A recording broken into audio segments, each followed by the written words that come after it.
আমি এলেই ওয়াজ করি, দুনিয়ার মানুষকে শোনাই বাবার আখরি জামানা দাড়ি দেখে টুপি দেখে ছুটলে হবে না, জুব্বা দেখে ছুটলে হবে না, নামাজ রোজা দেখে ছুটলে হবে না, মুফতি মাওলানা দেখে ছুটলে হবে না, মুসলমান দেখে ছুটলে হবে না।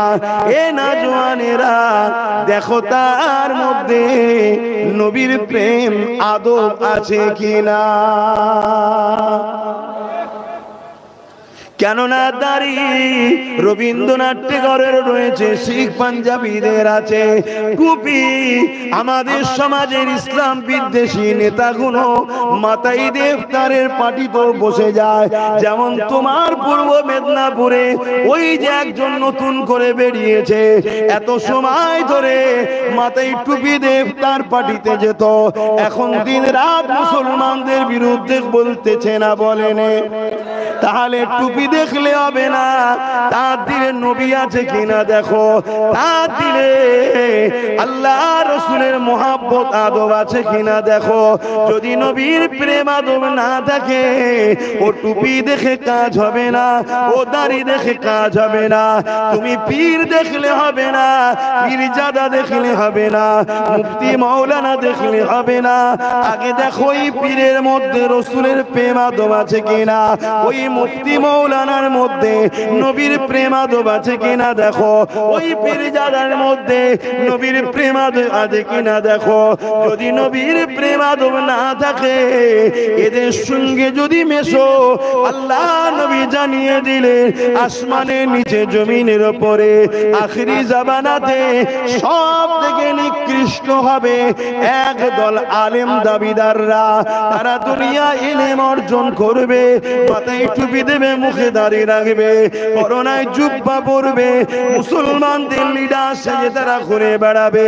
কিন্তু নিরীহ মুসলমান গুলোকে তৎকালীন সময়ে ইসলাম বিদ্বেষী তাগত শাসক যারা থাকবে, তাদের হাতে কোটি কোটি টাকাতে বারবার বিক্রি করবে। শুনছেন? তাহলে এই কথা বললে রাগ ইমাম সাহেবের হওয়া উচিত কি? কথা বলে এই রাগ হচ্ছে কেন? হচ্ছে ইনি তো এই লাইনের নয়। আর যদি কারো রাগ হয় তাহলে ধরে নিতে হবে ধান্দাবাজটা কে। এই আমি কারো নাম বলছি, নাম বলছি না, অথচ হক কথা বলছি, কারো গায়ে লাগছে, তাহলে বুঝে লিয়া দরকার যে এটা কে। ঠিক না বেটি? এ যুবকেরা, তরুণেরা, কেননা ইসলাম বহুত কষ্ট করে আল্লাহ নবী প্রতিষ্ঠিত করেছে। যুগে যুগে ইসলামের বিরুদ্ধে অনেক ঝড় তুফান এসেছে। আমার নবী পাকের সময়ে তো ইসলামের বিরুদ্ধে কত ঝড় এসেছে শোনে। এ যুবকেরা, আল্লাহ নবী যখন দ্বীনের প্রচার করতে যাবে, মানুষের কাছে ন্যায়ের কথা, ইসলামের কথা, সত্য কথা, মানবতার কথা, মুক্তির কথা, কল্যাণের কথা, গরিবের অধিকারের কথা, ক্ষুধার্তকে খানা খাবার কথা, এক কথা আল্লাহ পাকের বাণী যখন শোনাতে লেগেছে, ওই সময় দেখা যায় মক্কা জমিনে আবু জেহেল, উতবা, সাইবারা আমার নবী পাকের চরম বিরোধী করেছিল না করেনি? আওয়াজ দিয়ে বলেন, আপনারা কি টেনশনে আছে? যদি টেনশনে থাকেন আস্তে আস্তে ঘরে চলে যান না, আর না ওই ভাইগুলোর মতো চলে যান যারা ছুটান নিয়েতে আছে, বিপদ হলে ছুটবে, ওদের মতো দেরি চলে যান। এটা আওয়াজ কাপুরুষের মতো 1000 বছর বেঁচে থাকার থেকে বনের রাজা সিংহর মতো 1 ঘন্টা বাঁচে। খালি খামাকায় জঞ্জাল লেগে কি লাভ? ঘর ভর্তি। হক কথা যদি ইসলামের জন্য বলতে না পারেন, কিসের আপনি ইমানদার? আল্লাহ নবী বললেন, অন্যায় দেখলে হাত দিয়ে রাখো, যদি হাত দিয়ে না পারো মুখ দিয়ে রাখো, যদি মুখ দিয়ে না পারো অন্তর থেকে ঘৃণা করো। যদি এই 3টে বৈশিষ্ট্যের মধ্যে কোনোটা না থাকে, আল্লাহ নবী বলছে তোমার মধ্যে ঈমান নাই। আজকে কেউ ইসলামের বিরোধী করবে, আজকে কেউ কোরআনের বিরোধী করবে, আজকে কেউ মসজিদকে মিটাতে চাইবে, আজকে কেউ মাদ্রাসাকে মিটাতে চাইবে, আজকে কেউ আমার ধর্মের উপরে আঘাত দেবে, আজকে কেউ কোরআনের মাহফিলকে রুখতে চাইবে। আর তুমি যদি বলো আমার ভয় লাগছে, তুমি দাঁড়িয়ে রাখতে পারো, নামাজি রোজাদার হতে পারো, তোমার মধ্যে রাসূলুল্লাহর ভাষা অনুযায়ী ঈমান নাই। শুনছেন না শোনেন? মরতে সবাইকে হবে, জন্ম জেলিয়েছে সে মরবে, জন্ম জেলিয়েছে সে মরবে, আমিও মরবো। আমার দেশের বর্তমান যে সিএম আছে সেও একদিন মরবে, আমার দেশের প্রাইম মিনিস্টার যাতে সেও একদিন মরবে, আমেরিকার ডোনাল্ড ট্রাম্পও মরবে, আমার বাপও মরবে, মাও মরবে, সব বেটাকে একদিন মৃত্যুর স্বাদ চাকতে হবে। মনে রাখবেন, জবাব কিন্তু সুম্মা নুফিকা উখরা ফাইযাহুম কিয়ামুন ইয়ানজিরুন, ময়দানে মাশর দিতে হবে, ঘাবড়াবার কিছু নেই। আজকে যদি আমরা সমাজের জুলুমের বিরুদ্ধে কথা বলতে ভয় খাই, মুসলমান দাবি করে লাভ নেই। সমাজের এতিমের পাশে দাঁড়াতে যদি অসুবিধা হয়, মুসলমান দাবি করে লাভ নেই। সমাজের ক্ষুধার্ত মানুষকে খানা দিতে যদি অসুবিধা হয়, মুসলমান দাবি করে লাভ নেই। দেশকে যদি নিরাপত্তাই না রাখতে পারো, মুসলমান দাবি করে লাভ নাই। দেশের সর্বধর্মের মানুষকে যদি তুমি ভালোবাসতে না পারো, মুসলমান ইসলাম দাবি করে কোনো লাভ নাই। বড় দুঃখ, ইসলামটা তো বুঝতেই পারলাম না। ইসলাম কাকে বলে বলুন? ইসলাম তো আমরা নামাজ, রোজা, দাড়ি, টুপির মধ্যে সীমাবদ্ধ করে দিয়েছি। এর নাম কি শুধু ইসলাম? ইসলাম ইনসাফের নাম, ইনসানিয়াতের নাম, ন্যায়ের নাম, সত্যর নাম, মানবতার নাম, কল্যাণের নাম, ক্ষুধার্ত মানুষকে খানা খাওয়াবার নাম, বস্ত্রহীনকে বস্ত্র দিবার নাম, সমাজে নারীদের অধিকার দিবার নাম, বিধবার মর্যাদা দিবার নাম, এতিমের অধিকার দিবার নাম, সমাজকে সন্ত্রাস মুক্ত করার নাম, সমাজকে জুলুম মুক্ত করার নাম, সমাজকে দুর্নীতি মুক্ত করার নাম, সমাজ থেকে নেশা দ্রব্য জিনিসকে বন্ধ করে সমাজের মানুষকে নেশার হাত থেকে বাঁচাবার নাম হলো ইসলাম। জোরে বলুন সুবহানাল্লাহ, আরো জোরে বলুন সুবহানাল্লাহ। এই ইসলামের কথা বলতে গেলে যদি কোনো মুসলমানের বুকে ব্যথা হয়, সে কি মুসলমান? মনে রাখবেন, কুড়ুলের কাজ, কাটারির কাজ, লোহার কাজই হলো কাটা। কিন্তু লোহা প্যারালাইসিস রোগীর থেকেও খারাপ যদি কাট না সাথ দেয়। ইসলাম বিদ্বেষী যারা, তাদের কাজ হলো ওয়াকফ আইন তৈরি করে হোক আর না করে হোক, ইসলামকে মিটাবার চেষ্টা তারা করবে। কিন্তু মুনাফিক মুসলমানরা যদি তাদের সাথ না দেয়, তারা কখনো, জোরে বলেন। আর আমার টার্গেট হচ্ছে এই মুনাফিকদের বিরুদ্ধে। প্রকাশ্য দুশ্মনকে চিনা যায়, প্রকাশ্য দুশ্মন রাসূল বলছেন আমার উম্মতের ক্ষতি করতে পারেনি আর পারবেও না। আমার রাসূল বলছে আমার ভয় হয় আমার উম্মতের ক্ষতি এক শ্রেণীর মুনাফিক মুসলমানরা করবে। আহা, একবারও কি ভাববেন না আমার নবী পাক কতটা কষ্ট করেছিলেন? মক্কা জমিনে যেদিন কন্যা সন্তান হলে জ্যান্ত পুঁতে দেয়া হতো, এ মায়ের জাতেরা একবারও কি ভাববেন না সেই নবী পাকের দিনের কথা? আমার নবী পাক আপনাদেরকে জ্যান্ত পুঁতার হাত থেকে বাঁচিয়েছে, নারীদের মর্যাদা দিয়েছে। আল্লাহ নবী লোকের বাড়ি বাড়ি গেছে, তাদেরকে যে বুঝিয়েছে কন্যা কোনকে জ্যান্ত পুঁতে দিও না, কন্যা কোনকে বাঁচতে দাও। এই কন্যা সন্তান হওয়ার জন্য তাদের কি অপরাধ রয়েছে? তাদেরকে তো 16টা কন্যা বানিয়েছে আর আমাদেরকে পুত্র বানিয়েছে। এটা তো 16টার কুদরতি ক্ষমতা। নারীগুলোকে জ্যান্ত পুঁতে দিও না গো, এত সহজে হয়নি গো। আল্লাহ নবীর উপরে তারা অনেক জুলুম করেছে, এমনকি আমার নবী পাককে ইসলাম বিদ্বেষীরা আমার নবী পাকের গায়ে হাত পর্যন্ত উঠিয়েছে। উহুদের ময়দানে আল্লাহ নবীর দান্দা মোবারক শহীদ হয়ে গেছে। অমন করে তায়েফের জমিনে আমার নবী পাক রক্তাক্ত হয়ে গেছে। কি জন্য? এই জমিনের অন্যায়কে বন্ধ করবে বলে, এই জমিনের খুনকে বন্ধ করবে বলে, এই জমিনের নারীদের অধিকার দেবে বলে, এই জমিনে চুরি ডাকাতি খুন দাঙ্গা বন্ধ করবে বলে, এই জমিনে বেইনসাফিকে বন্ধ করবে বলে, এই জমিনকে মানুষ মনুষ্যত্বে নিয়ে মিলে মিশে সাম্যের সাথে বসবাস করবে। এই জন্যই তো নবী মার খেয়েছে। এ নবীর উম্মতেরা, আজকে মুসলমান দাবি করলে হয় না গো। মুসলমান কখনো চোর হতে পারে না, মুসলমান কখনো দুর্নীতিবাজ হতে পারে না, মুসলমান কখনো খুনি হতে পারে না, মুসলমান কখনো গুন্ডা হতে পারে না, মুসলমান কখনো ডাকাত হতে পারে না, মুসলমান কখনো এতিমের মাল, গরিবের মাল, বিধবার মাল ছেড়ে নিতে পারে না, মুসলমান কখনো অত্যাচারী হতে পারে না। যে অত্যাচার করবে সে মুসলমান দাবি করতে পারে, কিন্তু সে মুনাফিক জাহান্নামে যাবে। মুনাফিকের ঠিকানাটা কোথায়? সব থেকে নিকৃষ্ট জাহান্নাম। কোন মুসলমান দাবিদার যদি গরিবের উপরে জুলুম করে, সে গরিবটা যদি হিন্দু হয়, আদিবাসী হয়, তার উপরেও যদি জুলুম করে, সে অন্যায় করেছে।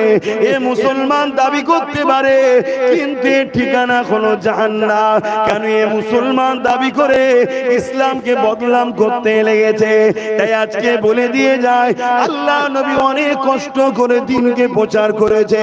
আল্লাহ নবী অনেক কষ্ট করে এই পৃথিবীর জমিনের সন্ত্রাসকে খতম করেছে, এই পৃথিবীর জমিনের খুন খারাপি বন্ধ করেছে, এই পৃথিবীর জমিনে নারীদের অধিকার দিয়েছে।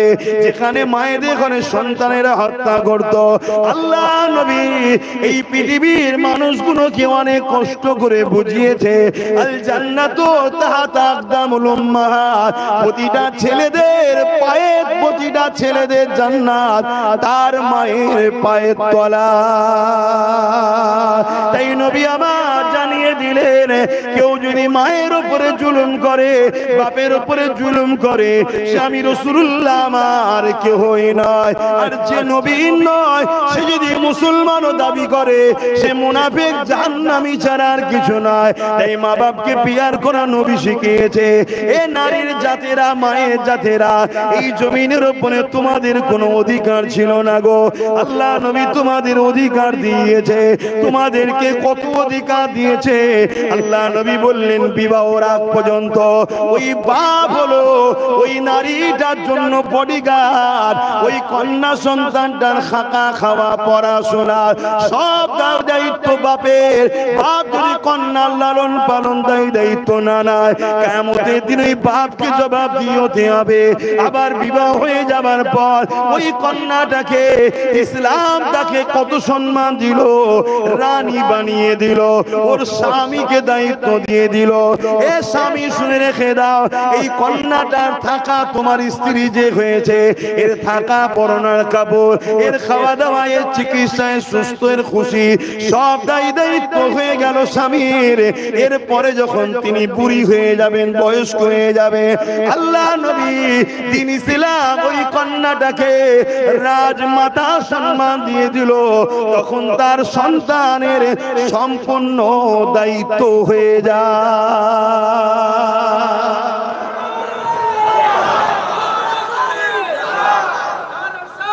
ইয়া রাসূলুল্লাহ।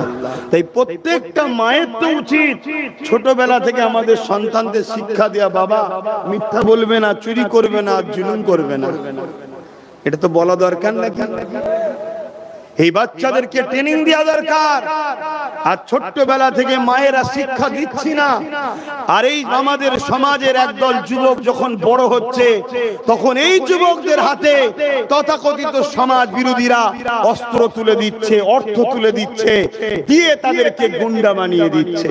কখনো সেই গুন্ডারা এ দলের ভাড়াটিয়া, কখনো সেই গুন্ডারা ওই দলের ভাড়াটিয়া। এই দলের ভাড়াটিয়া করে শুধুমাত্র লুটে পুটে খাবো, এটাই হলো ধান্দা। হাত থেকে না ফসকে যায় ক্ষমতা। এই হলো এদের সমস্যা। এছাড়া জিন্দেগিতে দ্বিতীয় কিছু ভাবে না। এরা যদি সত্যি ইমানদার হতো, একবার হলো ভাবতো যে হারাম খেলে রক্তটা হারাম হবে, আর রক্ত হারাম যে শরীরের হয় ওই শরীর কখনো আল্লাহর পাক জান্নাতে যায় না। আমার নবী সারা জীবন জালিমদের বিরুদ্ধে লড়াই করে মজলুমদেরকে চোখে মুখে হাসি ফুটালো। আজকে নবীর উম্মত হয়ে কেউ যদি জালিম হয়, সে কখনো মুহাম্মদ রাসূলকে খুশি করতে পারলো? কথা বলে। আল্লাহ নবীর মাহফিলের উপরে কি জুলুম হয়নি? আল্লাহ নবী হক কথা বলবে, কোরআনের কথা বলবে, দ্বীন ইসলামের কথা বলবে। এমন সময় আবু জেহেল কি করলো? বাচ্চা বাচ্চা ছেলেদের ঘরে আমার রাসূলুল্লাহ মাহফিলকে বন্ধ করার জন্য খুলিয়ে দিল। শুনছেন তো নাকি? আজকেও হুলানো হচ্ছে না? একটু সারা দেন। আমি খুব খুশি বাপ, আমি দুঃখিত নয়। কেন একটা হক আর না হকের নমুনা বলে যাচ্ছে। হক উলামাদের পরিচয় হলো যুগে যুগে যুগে জালিম অত্যাচারীরা তাদের বিরুদ্ধে থাকবে। কথা বুঝে আসছে? অতএব আমার মাহফিল এভাবে প্রায় বাধা হয়, এটা আমার অভ্যাস হয়ে গেছে। আর আমি প্রশাসন বন্ধু যিনি ফোন করেছিলেন আছে কি জানি না, যদি দূর থেকে শোনে, আমি একটাই মেসেজ তিনাকে দেবো, আপনি যখন ফোন করেছিলেন সব থেকে বেশি খুশি যদি কেউ থাকে সেটা আমি ছিলাম। জলসাটা যদি মিস হতো আজকে রেস্টটা পেতাম। শুনছেন না শোনেন? কেন রোজ কথা বলে বলে গলা দিয়ে আওয়াজ আর বেরোচ্ছে না। আর আমার প্রত্যেকটা জলসা হলো অ্যাকশনের জলসা, প্রত্যেকটা জায়গায় যে আমাকে লড়াই করতে হয়। শুনছেন না শোনেন? তো সেই জায়গায় যখন ফোন করেছিলাম ভাবলাম যদি আজকে বন্ধ হয়ে যায়, কিন্তু আল্লাহর কাছে তো আমায় ধরা পড়তে হবে না। তাই আমি জলসা কমিটি যদি বলে ভাইজান পাচ্ছি না, আমি তাহলে বলবো আল্লাহ আমার কি দোষ আছে? যে আমায় নিয়ে যাবে সে বলেছে হবে না, তাই আমি যাই। আর আমি নিজে থেকে যদি রুকে যাই, আল্লাহর কাছে জবাব দিতে হবে না? হবে না? এজন্য বাপ আমাকে যখন ফোন করেছিল আমি ভেবেছিলাম যদি জলসাটা নাই হয় তা আমি একটু রেস্ট পেয়ে যাব, কিন্তু কমিটি যে মজবুত আছে তাই তারা বলল না হবে। তবে আমি এই গ্রাম এলাকার মানুষকে বলবো, আমি একটা জিনিস বুঝি, তুমি যদি চেষ্টা করো আল্লাহ অবশ্যই তোমার সহায় হবে। জোরে বলুন সুবহানাল্লাহ। তোমাকে ধৈর্যের সাথে চেষ্টা করতে হবে। দেখো বিগত দিন একটা দিন কিন্তু তোমরা করতে পারোনি, আজ করতে পারছো, কাল আরো চেষ্টা করো। আজকে যে বাধা আসছে কালকে সে বাধাও কেটে যাবে। হাল ছাড়লে হবে না, হাল ছেড়ে দিলেই পেয়ে বসবে। চেষ্টার উপরে চেষ্টা, চেষ্টার উপরে চেষ্টা। একবার বাধা 100 বার বাধা। কামিয়াবি এত সহজে হয় না রে বাপ। এই যে বাতি আমরা জ্বালাচ্ছি, ল্যাম্প আলো, এটা আমেরিকার একটা বিজ্ঞানী তৈরি করেছেন। এটা কথা এসেছে তাই বলছি। আমেরিকার একজন বিজ্ঞানী, নাম তেনা স্মরণ করছে না এখন, তিনি এই বাতি ল্যাম্প আলো তৈরি করেছিলেন সর্বপ্রথম। পৃথিবীতে যত আলো জ্বলছে সেই বিজ্ঞানীর অবদান। শুনছেন নাকি? তিনি কি একদিনে করতে পেরেছেন? অনেক কষ্ট করে রেডি করে, যেই জ্বালাতে যায় জ্বলে না, আবার খোলে, আবার মেকানিক ঠিক করে, আবার জ্বালাতে যায় জ্বলে না। 100 বার চেষ্টা করেছে হয়নি, 200 বার চেষ্টা করেছে হয়নি। পরিবারের স্ত্রী বলছে আপনি কেন এই জিনিসটার পিছনে পড়ে আছেন? মন দিয়ে শোনো যুবক সমাজ, যুব সমাজ শোনো, তোমাদের জিন্দেগিটা আজকে কোথায়? তোমাদের জীবনটা আজকে কিভাবে কাটছে? আজকে মানুষ মহাকাশে চলে যাচ্ছে, চাঁদে চলে যাচ্ছে, তোমরা আজকে কোথায় আছো? একবার ভাবো। তো এই সময়তে 200 বার তৈরি করেছে হয়নি। স্ত্রী বলছে কেন পেরেশানে পড়ে আছে? ওই বিজ্ঞানী বলছে আমার চেষ্টা যতক্ষণ না হচ্ছে আমি এর পিছনে লেগে থাকবো। 500 বার চেষ্টা করেছে হয়নি। স্ত্রী তখন বলছে তোমার মতো পাগলের সঙ্গে আমার সংসার করা সম্ভব নয়, চলে গেছে। নেশা কিন্তু ছাড়েনি, লক্ষ লক্ষ ছাড়েনি। পরিবারের চলে গেছে, সন্তান চলে গেছে, বাপ মা ছেড়ে দিয়েছে, 999 বারের জ্বালাচ্ছে তখনও জ্বলে না। 1000 বারের মাথায় যেই জ্বালিয়েছে আলো জ্বলে উঠেছে। কথা বুঝছেন? আল্লাহ তাকে সাকসেসফুল করলো না করলো, কিসের বিনিময়ে? তার ধৈর্য আর তার জেদ, তার চেষ্টা। আমার কথা ভুল বুঝবে কি জানি না, কেউ যদি ভুলের ওপরও যদি ধৈর্যর সাথে টার্গেট ঠিক রেখে আগায়, ও ওখানেও বিজয় হবে। তুমি তো হকের ওপরে একটা ধর্মীয় মাহফিল করবে, কোরআনের মাহফিল করবে, আল্লাহ রাসূলের আলোচনার মাহফিল করবে, সেখানে বাধা আসলে ঘাবড়ালে হবে না, ধৈর্যের সাথে মন স্থির রাখতে হবে। তোমার যদি মাহফিলকে কেন্দ্র করেই মৃত্যু কপাল থেকে হয়ে যাবে, আমি তো এত দূর থেকে চলে এলাম, এত দূর থেকে চলে এলাম, আমি তো বলতে পারতাম না রে বাবা ঝামেলা হচ্ছে, যাবো না। না না না না, আমার যদি আজকে এখানে মৃত্যু থাকে, আমার ঘাড়কে আসতে হবে, আমার ঘাড়কে আসতে হবে। আমি যদি অসুস্থ হয়ে যাই, মরণ যদি এই গ্রামে থাকে, আমার বাপও আমায় তুলিয়ে আসবে, বাহানা হয়, ওসিলা হয়। কথা বুঝছেন না, বোঝেন না? অতএব মৃত্যু থেকে পালাবার কোনো রাস্তা নাই। অতএব তুমি যখন হকের উপরে আছো, 1 সেকেন্ডের জন্য ঘাবড়াবে না। কাল তোমার উপরে আরো জুলুম হতে পারে, আরো টর্চার হতে পারে, তোমার ঘর ভাঙতে পারে, তোমার মিথ্যা কেস দিতে পারে, তোমার উপরে অনেক রকম মানসিক টর্চার হতে পারে। মনে রাখবে, আমার নবী পাক সাল্লাল্লাহু আলাইহি সাল্লামের উপরে হয়েছে, নবী সিজদায় পড়েছে, তৎকালীন ইসলাম বিরোধী আবু জেহেল নবীর পিঠে পচা দুম্বার ভুঁড়ি চাপিয়ে দিয়েছে। নবী পাকের কলিজার টুকরি খাতুনে জান্নাত পিঠ থেকে নাপিয়ে দেয়, আল্লাহ নবী মাথা তোলে। আর কি হয়েছে? নবী পাক সাল্লাল্লাহু আলাইহি সাল্লামের রাস্তায় কাঁটা বিছিয়েছে, নবী পাককে নানান দিক দিয়ে অত্যাচার করেছে। এমনও দিন গেছে আল্লাহ নবীকে চারিদিকে অস্ত্র নিয়ে ঘুরছে, শহীদ করে দেবে বলে আল্লাহ নবী পাহাড়ে চলে গেছে, ওখান থেকে গোপনে গোপনে মানুষকে দিনের মেসেজ দিচ্ছে। এমন হয়েছে আল্লাহ নবীর ঘরকে ঘিরে ফেলেছে, 40 জন উলঙ্গ তরোয়াল দিয়ে নবীর গোলামের ঘরটা একদিন রাত্রিরে ঘিরে ছিল, জানেন তো নাকি? অতএব সেই দিনে তো রাসূল পাক সাল্লাল্লাহু আলাইহি সাল্লাম আল্লাহর হুকুমে ইয়াসরিবে চলে গেলেন। এত কিছু হয়েছে, রাসূল পাক সাল্লাল্লাহু আলাইহি সাল্লাম ওই মক্কাকেই আবার ফিরে পেয়েছে। একটা কাউকে চোখও দেখাতে হয় না, চড়ও মারতে হয় না, বিনা লড়াইয়ে মক্কা নজরানা পেয়েছে। জোরে বলুন সুবহানাল্লাহ, আরো জোরে বলুন সুবহানাল্লাহ, আল্লাহু আকবার।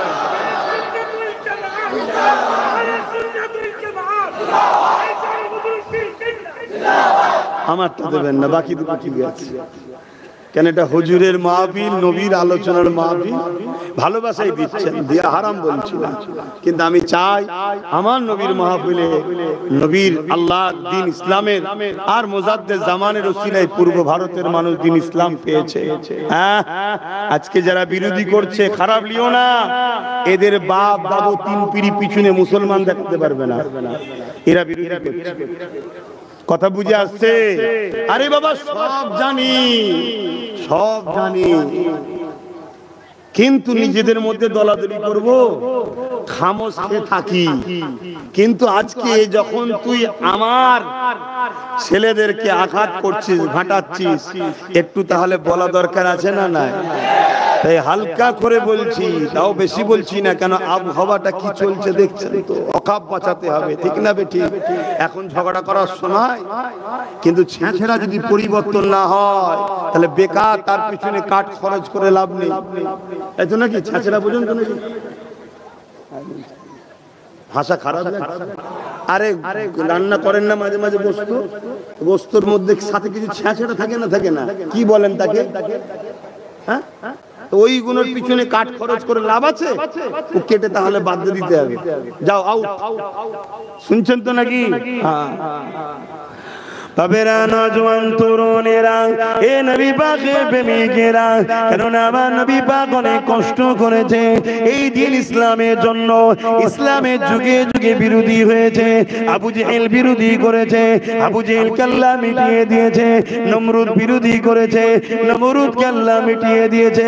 ফিরআউন বিরোধী করেছে, ফিরআউনকে আল্লাহ মিটিয়ে দিয়েছে। এ যুবকেরা, প্রকাশ্য দুশমন যতই থাকুক না কেন, তাদের বিরুদ্ধে লড়াই করে বিজয় হওয়াটা মুসলমানদের জন্য কোনো ব্যাপার নয়। ইতিহাসের তার একটা ছোট্ট নমুনা বলি, তারপরে একটু মুনাফিকদের নিয়ে বলবো। এই জমিনের উপরে মসজিদে আকসা, যেটা প্যালেস্টাইনের জমিনে রয়েছে, এ আমার যুবকেরা মন দিয়ে শোনো। হয়তো আমাকে নিয়ে অনেকে ভুল বুঝে আছো, একটু মন দিয়ে শোনা দরকার। চোখের কালো চশমাটা খুলে দাও, দেখবে আমাকে পরিষ্কার। আর চোখের চশমা যদি কালো হয়, পরিষ্কার কেউ কালো দেখাবে। কাচের গিলাসটা যদি কালার হয়, তার মধ্যে যদি পানি তুমি সাদা দাও, ওটা মনে হবে কালার পানি খাচ্ছে। কিন্তু গিলাস যদি সাদা হয়, পানিটাও সাদা মনে হবে। এই তোমার অন্তরের চিন্তা ভাবনা তোমাকে পরিবর্তন করতে হবে, নাই মূলত তোমারই ক্ষতি হবে। এ যুবকেরা, তরুণীরা, বাপেরা, কেন আমার নজরে দেখছি এই সমাজের বেশিরভাগ যারা মুসলমানদের रहनुमा সেজে রয়েছে, এরা বড় বড় একটা করে দালাল ছাড়া দ্বিতীয় কিছু নয়। আমি দেখছি তো সমাজে। এ যুবকেরা, আল্লাহ নবী নবী নবী তাই জানিয়ে দিলেন, আমার বড় ভয় হয় আমার উম্মতদের ঘরে প্রকাশ্য যারা দুশমন, তারা ক্ষতি করতে পারবে না। আমার উম্মতদের ক্ষতি করবে ছদ্মবেশী মুনাফিক মুসলমানেরা। এই প্রকাশ্য একটা লড়াইয়ের কথা বলে দিয়ে যায়। এই যে মসজিদে আকসা, প্যালেস্টাইনের মসজিদে আকসা, জানেন তো নাকি ওটা কি আমাদের কেবলা নয়? ওটা কি আমাদের মসজিদ নয়? হ্যাঁ, ওটা আমাদের প্রথম কেবলা ছিল। এই যুবকেরা, তরুণেরা, এই মসজিদে আকসাকে বারবার দখল করা হয়েছে। এই মসজিদে আকসার একটা বৈশিষ্ট্য রয়েছে, মসজিদে আকসা যার দখলে থাকে, পুরো পৃথিবীতে তার রাজত্ব চলে। বলুন সুবহানাল্লাহ। এটা আল্লাহর ঘরের ফজিলত। এজন্য সবাই মসজিদ আকসাকে দখল করতে চায়। এটা হাজার হাজার বছরের ইতিহাস, মুসা নবীর আগে থেকেও ইতিহাস। মসজিদে আকসাকে অনেকবার দখল করা হয়েছে, কথা বুঝে আসছে। আর আমার আল্লাহ অনেকবার মসজিদে আকসাকে উদ্ধারও করেছে মুমিন মুসলমানদের দ্বারা। জোরে বলুন সুবহানাল্লাহ। যখন দখল হয়েছে, ওটা আমাদের গাফলতির জন্য হয়েছে, আমাদের পরীক্ষার জন্য হয়েছে। যখন আল্লাহ উদ্ধার করেছে, ঈমানদার মুমিন মুসলমান লিডারের ওসিলাতে করেছে। জোরে বলুন সুবহানাল্লাহ। এই মসজিদে আকসাকে যখন সেলিবিয়ারা দখল করে রেখেছিল, সেলিবিয়া পৃথিবীতে যেমন আজকের দিনে আমেরিকা হলো সুপার পাওয়ার, তৎকালীন পৃথিবীতে সবথেকে শক্তিশালী সৈন্য ছিল সেলিবিয়া সৈন্য। ওই সেলিবিয়া সৈন্যরা মসজিদে আকসাকে দখল করেছিল। আর হযরতে সালাউদ্দিন আইবি, একজন 9 বছরের বাচ্চা, বাজারে গেছে মসজিদের মেহরাব কিনতে। বাজারে গিয়ে একটা দোকানে খুব কারুকার্য মেহরাব দেখেছে, ওটাকে দেখে শখ করছে যে এটা যদি দেন আমাদের মসজিদে গিয়ে লাগাবো। যেমন আজকে আপনাদের মসজিদটা দেখো, আমার মনটা একটু খুশি হয়েছে। এত গ্রামের ভেতরেও এত সুন্দর একটা আল্লাহর ঘর গ্রামবাসী করছে। আল্লাহ এই গ্রামবাসীর উপরে শান্তি দিক, বলুন আল্লাহুম্মা আমিন। এরা খোদার ঘরকে ভালোবাসে, তাই এত সুন্দর একটা ঘর তৈরি করছে গ্রামবাসীরা, দেখে খুব ভালো লাগলো।